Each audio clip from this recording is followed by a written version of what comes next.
Hello and welcome back to This Complex Life. Today with me, I've got Caroline Burrows. Hi, Caroline. Hi, Marie. Do you want to give the listeners a little bit of an intro into who you are and what you do? I certainly would love to. Thank you for having me today. So I am what we call an accredited mental health social worker. So that means that I am a social worker who has a special expertise and interest in mental health. And I am the director of a private practice where we provide services to folk in the community who need support with their mental health, and particularly with experiences of trauma. I'm also a professional trainer and consultant. So what that means is I provide training and mentoring and support to mental health clinicians, so to therapists, to supporting them as they support their clients. That's a lot. Huge. Very busy. Yeah. So today we wanted to talk a little bit about trauma, but in particular a type of therapy called EMDR therapy that's used for some people with different diagnoses and with traumatic experiences. It's become relatively popular lately, I think, since Prince Harry maybe mentioned a few things. And I don't know, I've just noticed a groundswell of interest in EMDR therapy. As someone who also uses EMDR therapy in my practice, I thought this would be a really great conversation to have. From your side of things, can you explain to folks listening who might know nothing about EMDR, might not have even heard of it before, what is EMDR therapy? Well, firstly, the name EMDR stands for eye movement desensitization and reprocessing, which is a bit of a mouthful, but essentially what it is it's a psychological therapy that is intended to support people to overcome the impact of painful life experiences that are continuing to impact them today. So EMDR was developed in the late 1980s by an American psychologist, and since that time it has really grown in popularity and in its research base and its evidence base. And as you mentioned, it's now become quite a well-known therapy, particularly to support people who have had traumatic life experiences as kids, as teenagers, or as adults. It's based on the idea that our brain has a natural capacity to work toward healing and what we call adaptive resolution. So essentially, when something difficult happens, we have an ability to move forward in our life. The difficulty, though, is that when something really significant happens, or a really painful life event or a traumatic event, it could be a bushfire, it could be a car accident, it could be a very painful relationship experience, the brain has, I guess it's got an ability to overcome those experiences, but the capacity to resolve that in the usual way gets overwhelmed. And what can happen is that experience can get stuck and continue to have an effect long after it's over. So that can show up in terms of thoughts that you can't stop thinking about, or bad dreams, nightmares, flashbacks, or body memories, like your feelings in your body, or just the way you see yourself. Your belief about yourself, self-worth, the way you feel about others and the world can get negatively impacted. So what we're wanting to do in EMDR therapy is to be able to do something about that problem. And so what we're doing is we're tapping into the brain's natural capacity for healing and getting it back up and running again, essentially. So it's a bit like kickstarting a lawnmower by pulling the cord and getting it up and running. So a metaphor that I find really helpful for folks is it's a bit like having a splinter. So if you have a splinter in your finger's ability to recover from that is a bit impacted. But if you remove the splinter, then the body just does what it's meant to do, which is it heals up. If you leave the splinter in there, it can get a bit yucky, it can get really painful, and might even get infected. So in the same kind of way, we're wanting to essentially remove the splinter, remove the blockage, and that's where EMDR comes in. So it's a structured form of psychological therapy, so essentially counselling. And what we're doing in EMDR is we are activating the brain in a way that helps the brain's natural ability to heal to get back up and running again. And the way that we do that in EMDR is this rather curious process of what we call bilateral stimulation. Typically, that's eye movements. That's how it gets the name, eye movement desensitization reprocessing. So in a nutshell, the person identifies what experiences they feel are impacting them. So what life events haven't been resolved naturally and are continuing to affect them in the present. And after we've done some preparation to support that person to feel able to face those experiences in the therapy sessions, we actually get the person to bring those up in their mind and to feel the emotions that are connected to those experiences. And then the therapist guides that person to follow the therapist's fingers rapidly with their eyes. And we do this in quite a repetitive fashion, checking in regularly with the person in between these sets of eye movements. And it helps the brain to process that experience. And typically 3 things happen. Firstly, that memory, that painful life event. Let's say it was a car accident. It may be that at the start of the therapy, that car accident feels really vivid. It's very upsetting to think about, and it gets triggered. So when you're driving or when you're out and about, it comes up and you feel the emotions and the body sensations associated with it. And typically at the end of a successful EMDR session, if we were working on that car accident, firstly, it would be less vivid, so less in your face, less like kind of up close, feeling like it's happening still today. It would feel very much more like it's in the past and it's no longer feeling as vivid. Secondly, the emotion attached to that experience reduces. So it feels very much like it's something we're remembering rather than reliving. And not having those emotions attached to the experience means we're reliving it from a distance, looking at it from the present as something that happened in the past rather than something that feels like it's happening again. And thirdly, the way we think about the experience changes. Because it's less vivid and less distressing, we think differently about it. We see it through new eyes. And so whereas before we might feel, even though logically we know it's over, when we're upset and anxious and triggered by it, we may feel like I'm not safe. It's going to happen again. Whereas when we process that experience, the new meaning or the new thought might be, it's over. I'm safe now. So those are really the things that happen in EMDR. And obviously we address key experiences in the person's life that are relevant. And over the course of several sessions and working on several memories, we start to see real change in that person's life, really positive changes, reduction in trauma and other distressing symptoms, and an increase in self-confidence and in an ability to cope in life. And all of that leads to increased quality of life and living our best life. Yeah, excellent. And a lot of the research base is focused initially on PTSD. And I want to ask, how can we explain to people that you don't just have your first session and go straight into that EMDR therapy brings in a whole range of other techniques and tools, because processing the memory is just one component of that psychological recovery. How can people, what can they expect during that process? How might it look? You're very right that when it was first developed, it was a much more simple, I suppose, structured intervention specifically for really tangible single incident traumas.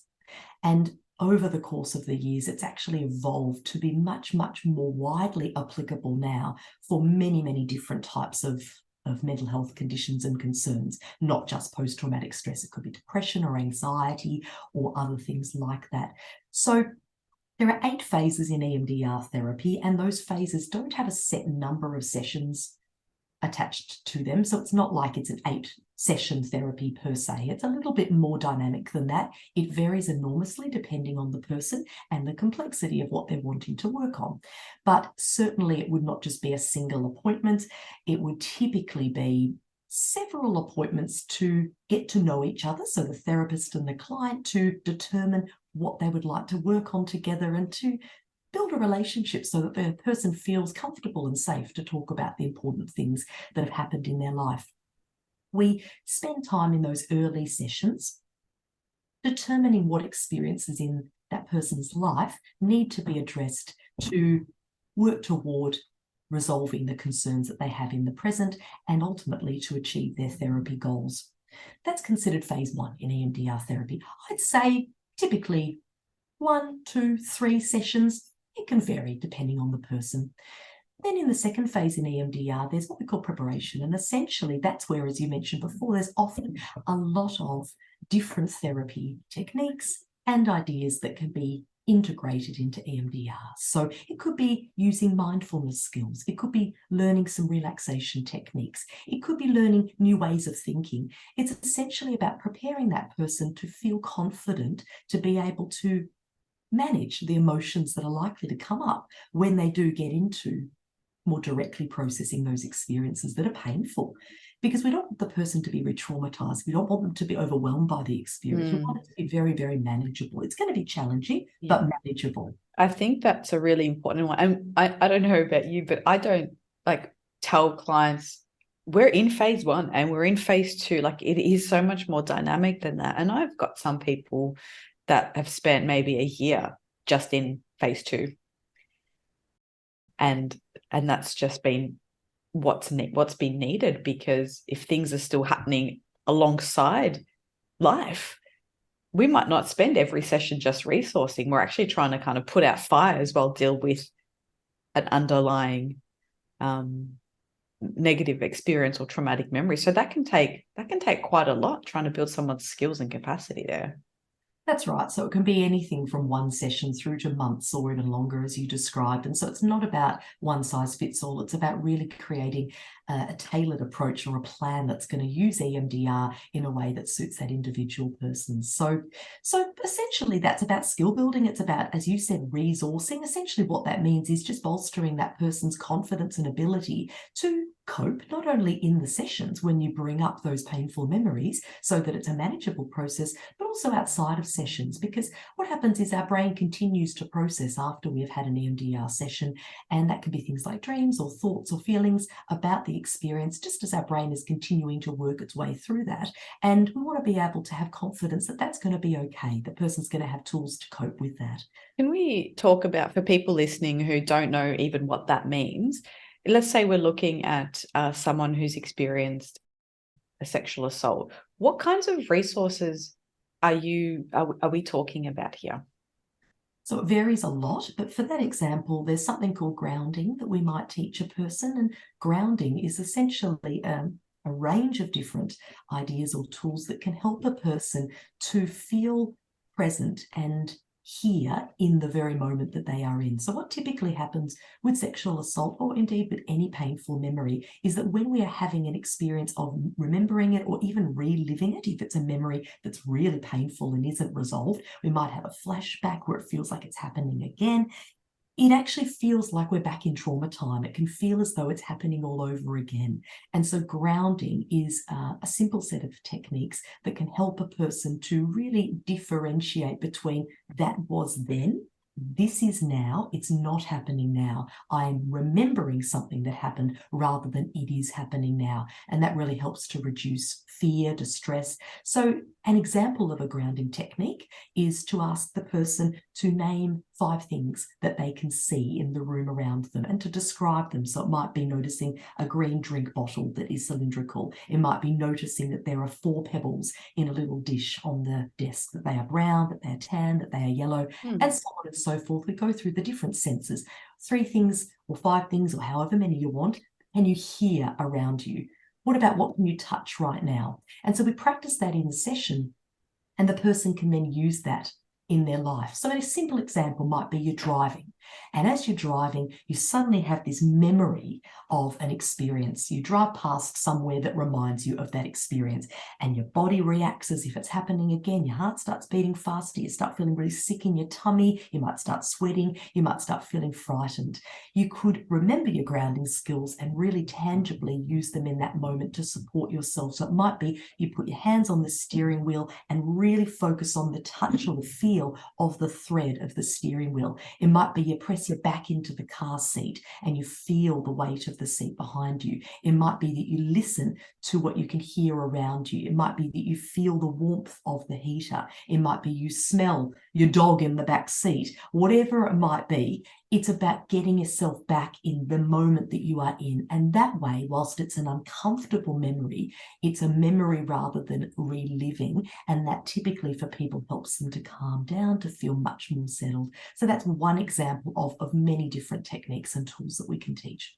So how would you compare that? Because I work with people doing these similar things, and sometimes I find comparing it to like a physical injury can be quite helpful. Like let's say someone has, I don't know, dislocated a shoulder doing breaststroke in the pool, and then they go into physio.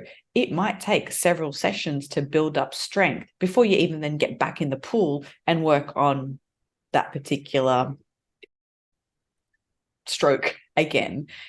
Is that like what would be an analogy or a comparison that you would do? Because it's more than just knowing, okay, so I have to ground myself. It's actually knowing it, implementing it, and successfully using it as a tool to manage distress. And that could take weeks or months to do. And then you might like try another one and then try another one, and need to know that the person can feel safe at home alone, that they've got someone to call, that it's not going to trigger suicidal thoughts or self-harm or binge drinking. Like there's so many other things we need to manage before we get them in the swimming pool again. Like, how do you explain it to people if they're trying to understand, okay, so I get it, I got to ground myself, now what? Like, can we do the EMDR bit yet? But that is EMDR therapy, is the whole process. That's right. And it's interesting you mentioned about a sports injury. I often talk to people about when you're doing any exercise, it takes time to build up muscle, doesn't it? And fitness. And in the same way, it's about building what I call psychological muscle. It's about building up those skills, and it's repetition, repetition, repetition.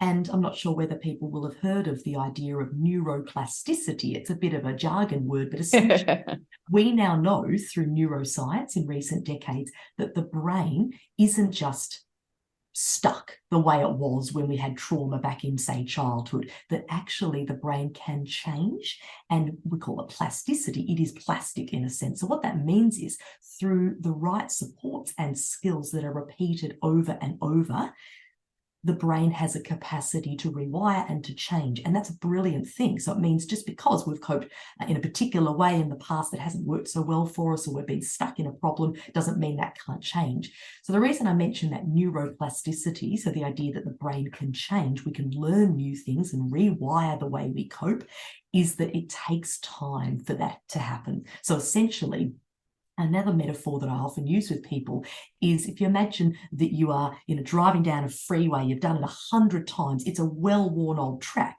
versus if you go through the bush. Now, this is amusing because I very, very rarely go in the bush. I'm not a hiker personally, but I appreciate the metaphor.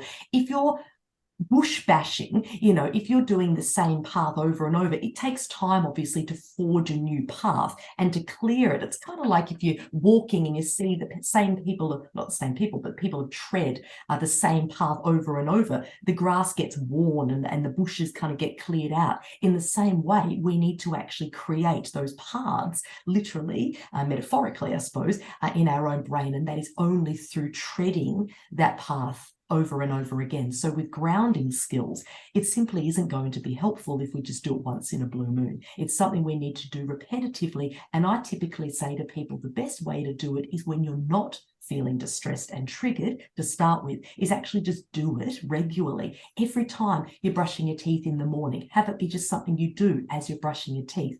Focus on the taste of the mint of the toothpaste, the feeling of the brush in your hand. It might be whenever you have your evening meal, you focus on the sensation of the food and the smell and the taste, even just for 1 minute of the meal. So when we practice these things over and over, it's going to be much more available to us when we are distressed and when we are triggered. As a hiker, I do use that metaphor very frequently with people of when you're going on a new hike, you follow the path that's well worn, you kind of know, and you can bush bash a little bit, maybe you've got a compass or a map. But then I think about if that path isn't really well worn, if it's an area that's not explored often, and it starts raining and your glasses fog up and you can't read the map, or you don't know if you got it the right way, and it's cold and you're stressed, it's really, really hard to then focus to find the path if it's almost non-existent. But if that was well worn, if it was a familiar route, all those other environmental stresses, they would still be difficult, but you kind of know where you're going. And sometimes using cross-country skiing, any metaphor, it's that exact thing of that path is well worn. When we're under pressure, when we're stressed, we can kind of do it automatically without as much effort or without as much thought. Yeah, I really agree. And so obviously that process of learning those new skills, building up that psychological muscle, there's so many metaphors, walking the path, that takes pick your favorite and go with that. That's right. So I explain to people that we don't just dive in to waving our fingers and following with your eyes on those old memories, because it's too much too soon for most people. And we want this to be a really manageable and affirming process, not something that is overwhelming or makes you just feel even more frightened or diminished in yourself. So there are different diagnoses that this is used for. I find, for example, certain phobias, the turnaround to do all 8 phases is maybe a lot less. So if someone has a fear of vaccinations, or I don't know, flying, some common ones, maybe, I don't know, spiders, why would you want to hold a spider? It's beyond me. But some of those, if it's linked to a particular thing, I don't need to spend months and months in that phase 2, because it's a really quite targeted single incident event. But something like dissociative identity disorder or post-traumatic stress disorder, even borderline personality disorder, anything with years of repeated maybe incidences of trauma or negative experience, even just trusting your therapist and feeling that you've got some autonomy and some capacity to have tough conversations with them can take a long time. How do you find, across the kind of experience of mental ill health, those different diagnoses or different presentations, kind of the course of treatment looks for them? I think that, as you described, it often will make a difference to the length of the therapy. It'll also be helpful in determining what sorts of things we might focus on in particularly that preparation and resourcing phase, which we call phase 2. And then phases 3 and beyond are really when we're working with the memories and reprocessing those.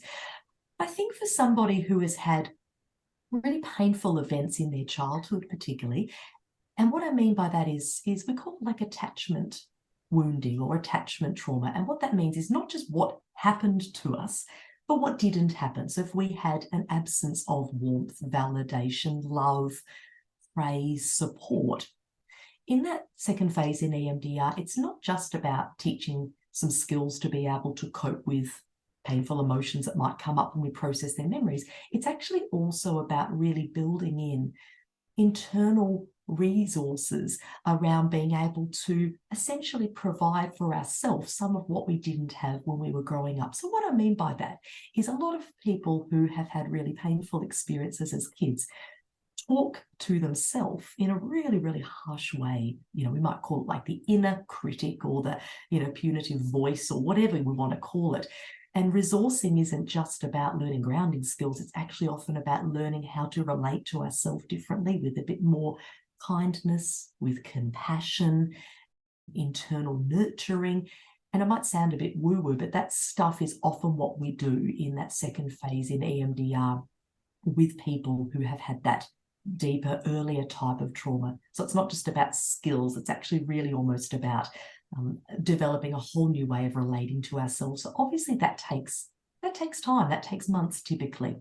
And so I think for a person who has had really complex or repeated experiences of trauma or painful events, then really this is a therapy that takes months or maybe even a year or two. And as you mentioned earlier, it's not linear. It's not like you're just every session just processing a trauma memory. We might be also focusing on stress that comes up day to day. It might be some, unexpected things happen. And it's almost like we're meandering a little bit through EMDR memory, reprocessing, as well as working on other things. So that process, that more meandering type of longer process where we're using EMDR alongside other therapies, That's not unexpected at all. Whereas if you're working with somebody who comes in and says, I'm hiring you to get me on a plane. I've got an overseas trip in a month. I had a really painful experience or a really scary experience when I was on a flight where there was terrible turbulence. I don't want to get on this flight, but if I cancel this overseas trip, my family are gonna kill me. So I have to be able to cope with this. And they might identify that there's actually not earlier stuff or other stuff in their life that they either need to or want to work on. I will say, sometimes people say, look, there are some deep skeletons in the closet, but you know what? That's not what I want to do at the moment. Keep them in there. That's right. Keep them in the closet. And I'm hiring you to get me on the plane. So that is a much, much more, I suppose, focused, narrow application of EMDR. And that typically is going to be a lot quicker to get through those different phases. And we might just teach the client a couple of skills and explain what's going to happen and then get into it, the phases 3 and beyond, where we're reprocessing the memory, because that's the person's preference. That is what they're asking for. And also sometimes it might be time sensitive. They might have a flight to get on in a month. So it really does vary. And we are guided by what the person would like to do. We obviously provide recommendations. For example, some people might say, I only want to work on this small piece of work. I don't want to touch all of this other stuff. And as we get to know them, we may discern that actually it's going to be pretty tricky to do that. We may actually need to discuss whether that's going to be possible. Whereas other times it may be much clearer that we can contain other stuff. So we make those decisions collaboratively, the client and the therapist together. How can people advocate for themselves? Because we're in this space all the time, so we forget how anxiety provoking or difficult, or, you know, some people might stew on the idea of going to therapy for years or decades, and then they get there and they're nervous, they're overwhelmed, they're worried about being judged. Like, there's a million thoughts racing. What are a couple of bits of advice you can give someone to, like, what questions can they ask, or what, you know, they've looked at someone's bio, they've picked a therapist that maybe something resonated with them or their GP recommended, and they're sitting there terrified, nervous, anxious, worried. How can they start to advocate for themselves a little bit? How can they say what their goals are? Because I think you're right. Some people are happy to be in therapy for a long time and work through a range of things. And some are sort of like, look, I know I have all of this stuff, but right now I just need help getting through this separation or divorce, or I'm having issues at work. And I do have all this childhood stuff, but I'm not in a place right now, financially, mentally, capacity-wise, to deal with that. What can people do to prepare for their first few sessions? Well, I think firstly, as you mentioned about bios, I think certainly to take the time to have a look into who might be the best person to see. And that can either be through a personal recommendation, so say a friend or somebody that might have seen that particular therapist. It might be a referral from a doctor, but then to have a look on that person's website, for example, if they have one, which most of us do these days, I think, and to really get a vibe of whether that person feels like they might be the right fit. So even just kind of what the sense you get from their photo or from the information that they share, what their path of training or their background might be, what sort of clients they like to work with. And then once it comes to the first session, I mean, I think any question is completely okay, but I think the sort of questions that can be particularly helpful to ask a therapist is, you know, how long do you anticipate this process might take? If you feel any concern about things like privacy, being able to ask about that, you know, is what we discuss confidential? Are there any circumstances where that might not be the case? And how would we know that I was getting toward a point where we were able to finish or ready to finish? What happens if I need to cancel or change an appointment? There's lots of other questions, but they're the first that come to mind. And I just really want to say to anybody listening that as therapists, we actually really welcome questions from our clients. It can feel a bit like there's a bit of a power imbalance, like there's the expert and then the person who is the patient or the client. And firstly, as therapists, we are encouraged in our training to do our own therapy. I personally have had a lot of my own therapy, and I think most therapists will have done their own personal work, so we know what it's like to be in the other chair. But I believe we genuinely want to work collaboratively and in partnership with our clients. And so we really do welcome feedback. We invite questions. I don't know about you, Marie, but I certainly much prefer when I work with somebody who is willing and able to have an open conversation with me about concerns that might come up for them or questions that they have, because that way it feels much less like we're doing to the person. We're actually being with the person and working in partnership. That's why we do what we do, and that's where typically people are going to get the best outcomes. Well, that was actually what I was going to say, is the research, like, we don't know why therapy works. And for the last 50 years, our outcomes haven't improved at all, regardless of the types of therapies that exist. But what seems to be consistent across all the research is the single greatest factor to determine success is the relationship you have with the therapist. So feeling awkward and uncomfortable, that's kind of expected for some people, but not liking them, feeling like there's tension and it's abrupt and not being able to talk about that, it might be that that's not a good fit. And so maybe one of the things you want to work on is your ability to be assertive. So it makes sense that that might be something you're struggling with, but it needs to feel safe. You need to be able to have those conversations. And even if you say that at the start, to learn how to do that is very helpful.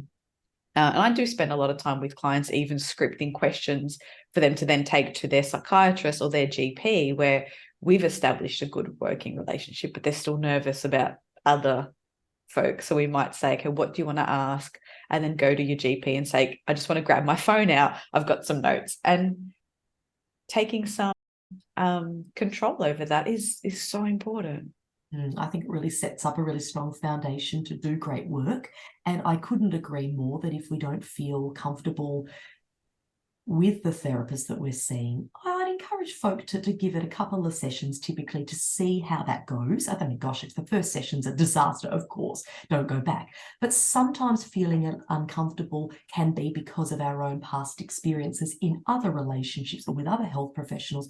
But certainly if that persists beyond the first few sessions, and particularly if we feel judged or criticised or put down by the therapist, which I'd certainly hope wouldn't happen, because that's absolutely not what we intend to do, I would absolutely encourage folk to find a different person. I will say, though, I just really appreciate how challenging that is in this current climate where, let's be honest, it's not easy to find a person who has availability to begin with, let alone a different therapist. So yeah. I understand there are challenges around all of this, but I couldn't agree more that having a sense of some control and some autonomy and almost taking some responsibility. I don't mean that in a negative way. I mean that in a really positive way, taking responsibility for our own personal journey and our own mental well-being actually empowers us to do great work. It's going to motivate us. It's not us being a passive participant in the process. It's us actually being really actively involved.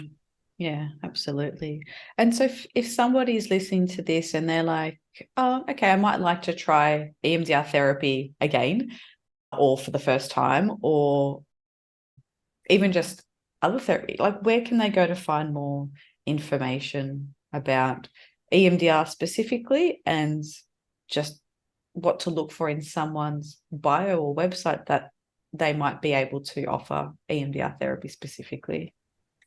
I think a great place for folk to start is the EMDR Association of Australia's website. So that's emdraa.org, and that is the peak body for EMDR therapy in Australia. And so they have a lot of really great information for the public, including some animations and videos and handouts and things that provide really objective, non-biased information about EMDR therapy. They also have a directory where you can find EMDR therapists, and you can actually also see the level of what we call accreditation of that particular person as well. I'm not suggesting any of the therapists listed on there are not good therapists, but if you're interested in seeing who might have a higher level of accreditation, and that may empower you to choose the right person for you, that's listed on that directory. So that's a great first place to start.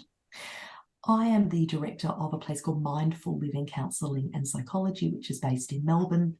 And we have a team of currently 18 and growing EMDR therapists, and we are delighted to receive inquiries from people who are interested in trying EMDR therapy. We work with kids, teenagers, adults, couples and families, so right across the lifespan. So certainly visiting us at mindfulliving.com.au is a great option as well. We provide services face-to-face for people in Melbourne, but also via telehealth and online. And we'll just mention that we have a couple of different options. Firstly, what we call standard EMDR therapy, which typically is a session once every week or perhaps once a fortnight for people who'd like to space out those sessions.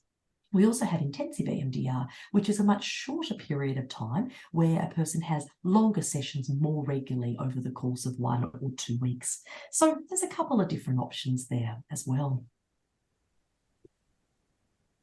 Amazing. Thank you so much. Any parting resources or thoughts or ideas for people listening? Any last words of wisdom?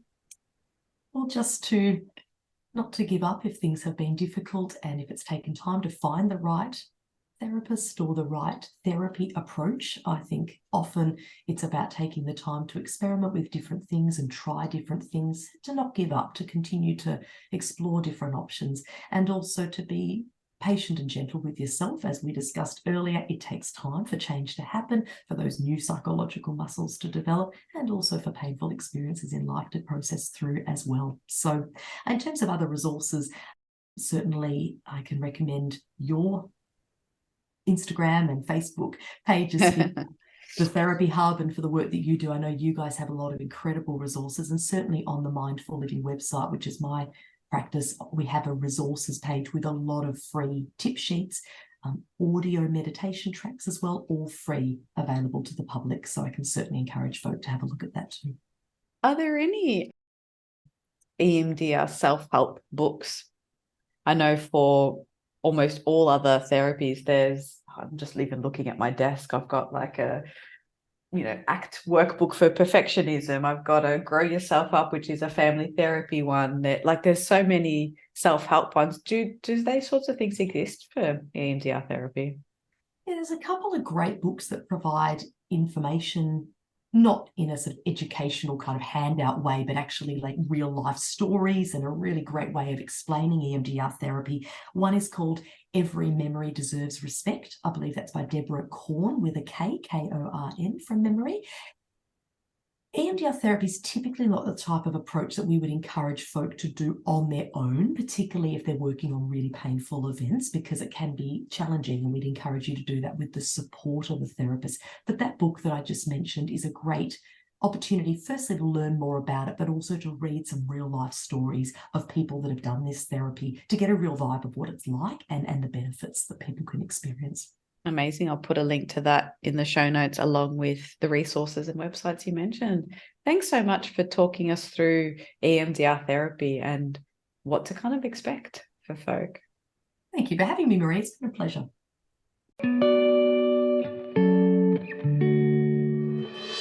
Thank you for listening. To keep the conversation going, head on over to Instagram or LinkedIn and follow me. If you'd like to keep updated with episodes and other interesting things happening in mental health, join my weekly This Complex Life newsletter, where I'll share tools, tips and insight. There's a link in the show notes. Got a question you want answered? Shoot me an email or a DM. I'd love to hear from you.